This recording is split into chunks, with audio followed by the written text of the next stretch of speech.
This video was really sparked by one TikTok, but these are opinions that I've had for the last couple of years, honestly, since lockdown. That's it. That's my intro. Hi, I'm Amanda. You're watching Swell Entertainment. Today we are talking about fandom etiquette, okay? For the individual, for the group, for the collective, whatever. I don't really care how you interpret this. I just really wanted to complain about a couple of things and kind of get some guidelines as someone who has been on the internet for arguably far too long at my 26 years of age. Because I really have just been seeing a lot of videos lately, honestly since lockdown, and just various people's videos where I'm just like, you are going to ruin it for everyone else. I really do think it's a problem with the individualism that we are seeing rampant in just society, specifically in American society, but really just in general that I'm seeing it. I'm sure this isn't just an American issue at this point, but I'm seeing this a lot on Book Talk specifically. But we can talk about a couple of other instances as well, okay, for real life people, not just fictional things that you like and love. So we're going to talk about a couple of different things today where it comes to fandom etiquette. The video in question that really got me fired up about this topic was this particular video. I saw this and it filled me with so much genuine shock at your audacity. Maybe you don't know, but this is a conversation that I feel like happens at least minimum once a month on Book Talk, specifically on TikTok. What is Book Talk? The genre of TikTok that is relating to books. There is various sections of Book Talk. There's romance Book Talk. There's fictional Book Talk, there's dark romance Book Talk, etc. We can keep going, okay? One person can be on one side of Book Talk and never see the other. I am talking mainly about fan fiction Book Talk. Yes, there is a fan fiction segment of Book Talk, okay? Fine, dandy, cool. I am pro fanfic, okay? I'm 26. I still read fan fiction here and there because it's free reading. Now, when it comes to real person fan fiction, a lot of people are not comfortable with it. I accept that it's a part of fandom. If you were going to make fan fiction about me, fine. Never include another real life person. No other YouTubers. I don't care if I'm friends with them. None of it, okay? None of them have consented to being a part of a fanfic. Some people put me with the Avengers randomly, okay? Someone just wrote me like an Omegaverse like script because they were like, I want to write our fan fiction, but this feels weird, so I'm doing this. Cool, fine, dandy, totally normal. Do not try and ship me with other YouTubers, things like that. Usually when that happens, when you try shipping people together, real life people, the YouTubers that you think are friends, they start never speaking to each other again. So I highly discourage anyone from doing that. Not even just in relation to me, in general, okay? It makes things very weird, very fast. But I accept that fanfiction is a part of life. What has always been a problem, and this is something that I talked about back in 2020. Okay, this video did not do well, but I talked about Pocket Archive. Okay, back in 2020.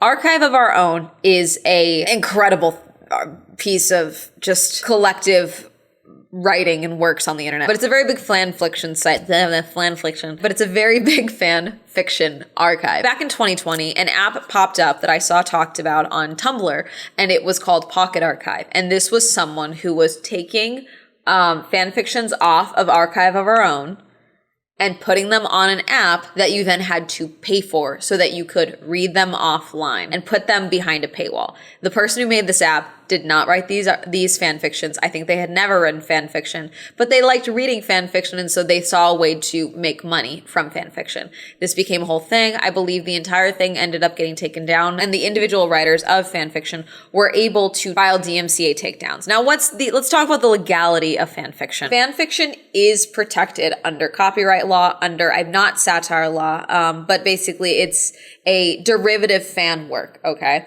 As long as you are not trying to claim that you wrote the thing, as long as you are not trying to profit from the thing, you can make fan fiction. Now, some authors are very weird about this. Anne Rice famously went after a bunch of fan fiction writers who wrote fan fiction about Interview with a Vampire. You run the risk at the end of the day. It's like when you make a fan work on Etsy. You know, some artists are cool with fan-made merch, some aren't. For the most part, you are legally protected, okay, when you make fan fiction. Again, you can't be profiting off of it. If you try and profit off of it, even if you take paid commissions, like for example, Imagines or blank X your name, YN your name, okay? Those things are like that. Those are Imagines. Those are like bite-sized fan fictions, okay? Even if they're open-ended self-insert fan fictions. For a bit on Tumblr, I saw there was a lot of people years ago now who were charging money for self-insert commissions, basically, where it's like, oh, can you write a fan fiction, a little Imagine for me and this character or something like that? That also not legal. Now, you're going to be like, Amanda, there's been a lot of traditionally published works that started as fan fiction. Yes, there are things that end up getting changed. And yes, a lot of the instances we see, as well as, I'm assuming you're thinking of a couple of Harry Styles fanfics that have been made into movies. Now those, again, are usually AUs or alternate universes featuring a character, in this case, a real person, Harry Styles, in a role that is not actually him. So in those instances, technically, you can really, aside from the fact that it's based on a real person, his team would absolutely sue you into oblivion, you can technically publish those. What you can't publish, like, let's say, The Love Hypothesis, which was originally a Raylo fanfiction, okay? Which you can tell looking at the cover of it, okay? So you gotta change those names. There's a reason the guy's name in that is Adam and not, Kylo Ren. There's gray areas, but usually you have to make some changes, okay? And even then, that was still an AU, so really just changing names, that did a lot of heavy lifting for Ali Hazelwood's The Love Hypothesis. I'm not talking about that. I am talking about fan fiction that exists, that you then print out, bind, and then sell for money. That is illegal. Manacled is a Dramini fan fiction, a long one. I've never read it, but it's very popular on TikTok, okay? And it seems to be, in my opinion, the most common instance of this happening. Now, if I want to, let's say, a Super Mario self-insert fan fiction, I don't know. Let's say I wanted to own a copy of that myself, okay?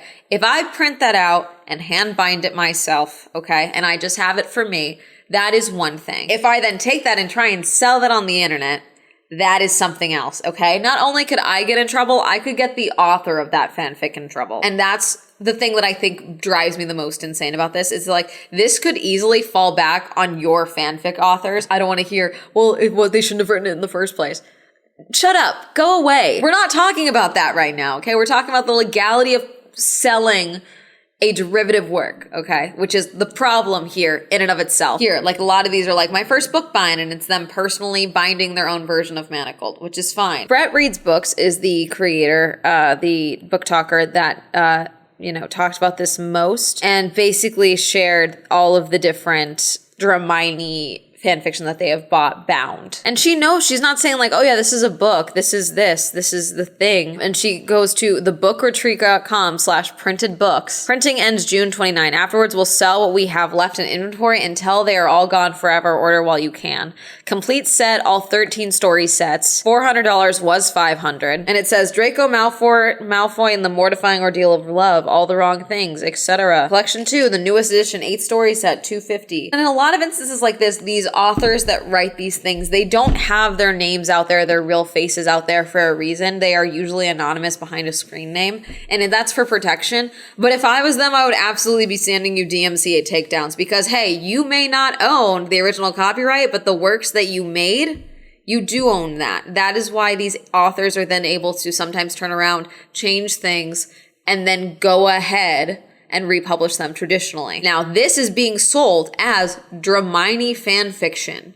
That is the problem. It's semantics, but semantics are usually the difference between a massive fine and a potential lawsuit. And this is a problem with the current thing that I'm seeing in fan fiction, where it's like, oh, well, I must own a copy of my favorite fan fiction. I don't want to go through the trouble of printing and binding a book myself, so I'm just going to go and buy one. You are then contributing to a bigger problem, which is, again, these writers of this fanfiction usually don't see any of this money, for the record, and you are putting them in danger of being sued because they can eventually find their names. Usually yourself is not at big of a risk, okay, but it is still illegal to buy that fanfiction. I believe it's classified as counterfeit goods, but I'm not certain. You can face legal repercussions for that, okay? So that's just one thing, because this very easily could get Archive of Our Own shut down. We are seeing this now with the Internet Archive and all of these publishers that are going after and taking down books from the Internet Archive. We are seeing the potential ramifications of how these archives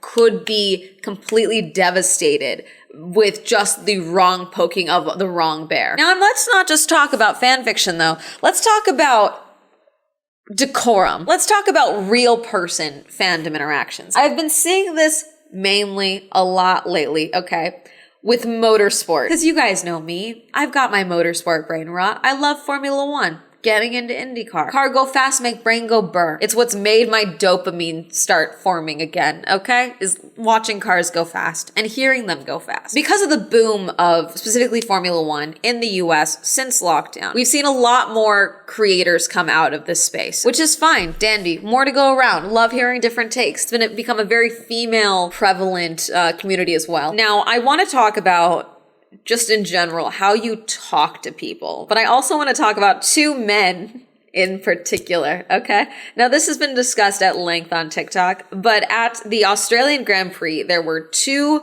creators who I guess have like a comedy podcast or something. And my understanding is they were invited by Paramount. I'm not certain, but they were invited by a brand and given paddock access. Paddock access is something that you either have to pay a lot of money for or you have to be approved for. It's not something you can just wander into, okay? But these two creators, okay, were invited, and they thought it was a really great idea to follow an F1 driver, George Russell, into the bathrooms, okay, and film him peeing, and then edit it like a little comedy video and post it.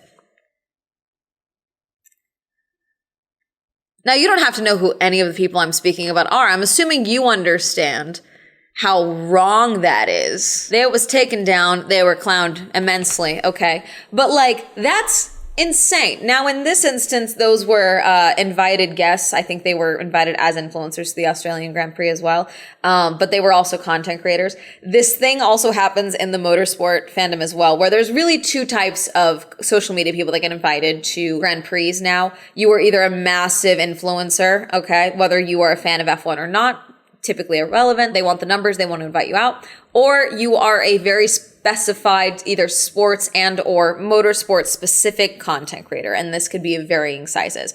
What's cool about F1 in particular and IndyCar as well is they invite a lot of smaller accounts that maybe only have across all platforms, like let's say a total of 50K across multiple platforms, which in the nature of social media these days is considered fairly small. But if they were motorsport specific content creators and they like your content, they will invite you out for a Grand Prix or something like that, or give you certain access and things like that. Great, fantastic, love that. The thing is that I think what we're seeing a lot more now, and in this instance, this was not someone who was necessarily invited out. This is someone or two people. These are people who I have been alleged. I'm not going to post these particular videos because this is a rumor, okay?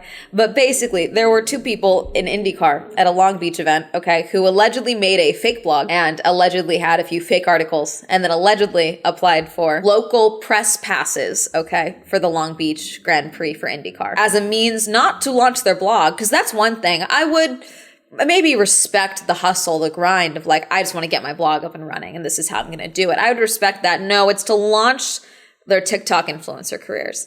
Because then when they were in the media pit, they were asking questions like, have you listened to the new Taylor Swift album? What's your favorite type of milk? Which with IndyCar, not that far off from, actual topics, because the Indy 500, there's milk involved. Go watch my Indy 500 video. But the reality is that I was also told that there was a few people that were very upset with the nature of not these particular creators' questions, maybe, but just in general, some of the TikToks things that were being said in the garage space with these drivers. And I hear this here and there as well with F1 related and now sometimes with MotoGP and things like that. And I think the thing as well with a lot of these creators and instances of influencers and all of that getting invited into these spaces, sometimes it's their first time being invited into these spaces. I don't want to say that this is the entirety of this genre of creator, okay? But I've done a paddock tour when I was in Japan and I became very hyper aware of the fact I was like, sure, I could go get a selfie from Valtteri and run you right now, but they're working. Like, this is their workspace. I could walk up and go and talk to them. I could go and try and get a selfie, but they're trying to get from point A to point B because they're working. This is their work weekend. That feels weird to me, okay? Now, again, I am also a content creator who has had things like this happen to me, which is weird, but not in this space. And I think that's the thing that a lot of creators, they're so excited because they love these drivers, or in some instances, they're wanting to grow their content, whatever. And it's just like, again, there's a time and place for things. Yes, there are times where you are chosen because you make funny, quirky little TikToks, okay, to be invited to the space or to get into this space.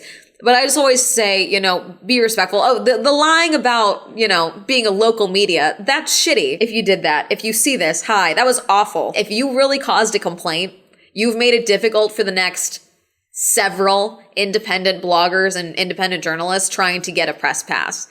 Screw you. That's awful. Other things we're seeing now, this is a common thing that I see as well. Just being just genuinely inappropriate. This is something that's always been around with male fans. Just genuinely inappropriate with female people that they were fans of or whatever, or like meeting an actress and then commenting on, you know, something that happened with their fictitious character that they were portraying, and then being like, oh, do you wear the costume then too? Or do you do that too? What you did with your male co-star, whatever, do you do that too? You know, just weird behavior. I see this constantly with female fans as well now, with male celebrities, male artists, male actors, okay? And, you know, just being generally inappropriate, genuinely trying to like force a little fanfic moment. And it's just something where, again, these are people, they don't know you. And I know you think you're the one, you think you're different. And I don't want to tell you that you're not.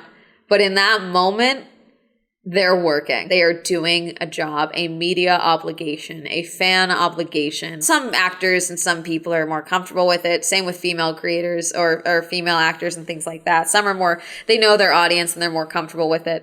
But like just the assumption of it is just, it just always skeeves me out. In the K-pop space, there's these things called fan calls, okay? And there have been some that just go viral where it's like they clearly start speaking to this idol in particular, like it's their boyfriend, and it just looks very uncomfortable for everyone involved, frankly. I don't know how many times I can just keep saying be respectful when it comes to real people that you are fans of. There's this one TikToker who goes and when they find celebrities, he like sings them a song.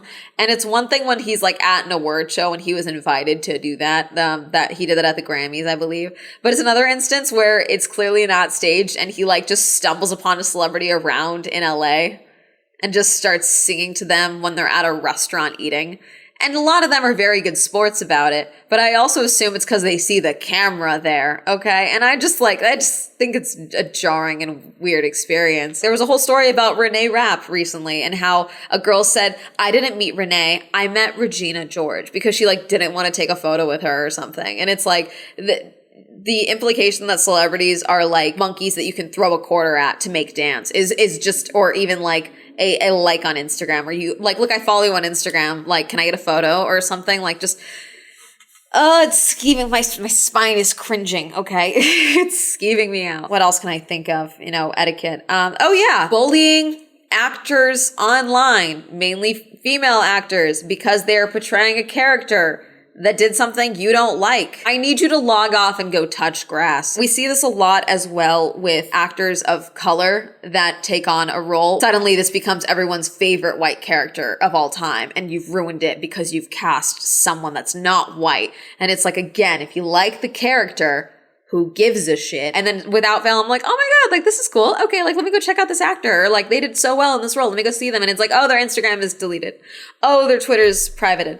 Oh, they got insane backlash and racism. And it's like, can you guys fucking go outside, please? The masses of just online hatred sometimes are just, they're so ridiculous and insane. If it's ruining a character for you is because they're no longer white, I don't think you really liked the character. If a character being played by a different racial background than you ruins the character for you, then that's an internal struggle that you got to look at yourself. It does not get taken out on the actor because they were cast in a role. They went and read some lines and they were really good at it. And so they got a part. Why is it then their fault that you don't see a white actor on screen anymore? We see this as well with, like there's talk of Caitlin Dever, I believe is her name. She's going to be playing Abby from The Last of Us in season 2. Already very scared for her, because people had a lot of issues with Abby in the game. And I believe that voice actor for Abby in the game got a lot of backlash and hatred and all of that. So very scared for Caitlin. The fans will be super normal about her playing a character. It's not her. Oh yeah, people being weird as fuck with Avantika. Side note, I met Avantika in Miami at the Miami Grand Prix. And honestly, she was very sweet. I really hope she gets Rapunzel, just to make people mad. There was a rumor that Avantika maybe would be doing a screen test or something, I believe, for the live action version of Tangled, I think, or Rapunzel. And a lot of white girls freaked out. Weird new levels of racism was witnessed. Oh yeah, this has been happening a lot. I've been noticing it. I noticed this before I started streaming on Twitch, but I want to talk about this here as well because I noticed this with a lot of people. My male audience specifically, y'all are getting far too comfortable with me. I don't know if I need to be meaner to you or what. You don't know me. We're not friends. We're not dating. I don't know when you guys got so comfortable being casually awful to me. They are like, no, I'm a fan, but also insulting me regularly. And it's not even like criticism, just being like mean. It's really weird. Or just like weirdly sexual with me in a casual way, like we're dating, that I'm not comfortable with at all. It's very weird. I'm telling you to your face right now, it's weird. If you're thinking, oh my God, did I do that? Let's go with yes. Don't DM me about it. Don't email. Tell me it wasn't me. I just assume it's you now. Because what are you doing? You don't know me, okay? People are too comfortable with it. On Twitch, I just start blocking people now. You're just banned. TikTok, banning. I don't bother with it here on YouTube for the most part, okay? Unless someone's like genuinely like, there was some random bot that was trying to claim they were my mod or something here on YouTube. That was really weird. But they were doing it to a lot of people. It was very weird. That's one instance, okay? But I'm not even talking about them. I'm talking about just like viewers that have just decided that I'm like their best friend, that are guys. And it's like, I appreciate my male audience. I appreciate my entire audience. Great, lovely, thank you. There's a boundary here. You don't know me. I'm making a video. You're watching it. I appreciate it. Maybe you're a patron. Maybe you buy merch. You know, maybe you subscribe on my other platforms or something. Great, dandy, fantastic. Again, you don't know me. I don't need to justify why I'm cool or not cool with you speaking to me in comment sections in a certain way or getting overly familiar with that and things like that. It's been happening a bit in person too. I think because I'm alone a lot, I travel alone. I very publicly travel alone. I don't know why people would think it's okay to then assume that I want to be with this random guy that just said they watched me on YouTube. Just because I'm alone somewhere doesn't mean I'm lonely. And even if I was, who are you? Ending on a very hostile note, I guess you could say. But it's something that's been happening far too often lately that makes me uncomfortable. So we're talking about it. What did we cover? We went through don't buy and or sell fanfic, okay? Bound fanfiction that you've just printed out and still call fanfiction. Remember that the people that you are fans of are real people. They deserve boundaries. Be aware of that. They are typically working when you are meeting them. If they are not on the clock and are just out and about, use discretion. Don't approach people in bathrooms. Don't approach them when they're eating. Remember that people playing a role are not the characters they are portraying. Oh yeah, the actor that plays Homelander, Anthony Starr, just talked about this as well, where people are just like, oh my God, you're nice.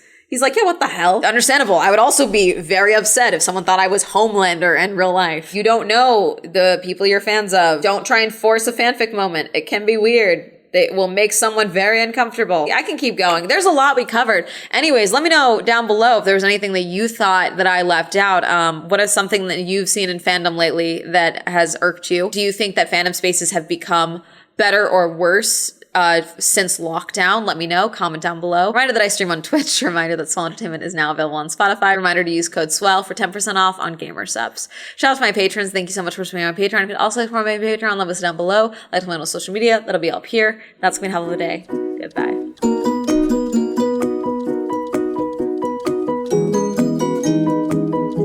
The Twitch thing was something that I knew was probably going to happen with the lines being more blurred with the parasocial relationship, because I've talked about this previously. The likelihood that a Twitch streamer has stalkers versus the likelihood that a YouTuber has stalkers is not an insignificant difference towards the likelihood that a streamer would have a stalker. So don't let that be you. Thank you, Oz, Eva, Ayana, Abby, Angel, Goth, Glyn, Palace, Pink, Jasmine, Lauren, Amy, Aslan, Medic, Rosie, Victor, Andrew, Tenzin, Sam, Mae West, Michael, Ryan, Adira, Nathan, Zwink, Literal, Jeffrey, Randy, QWERTY, Nomad, Thomas, Tasha, Donnie, Winter, Kenny, Robert, Cameron, Elliott.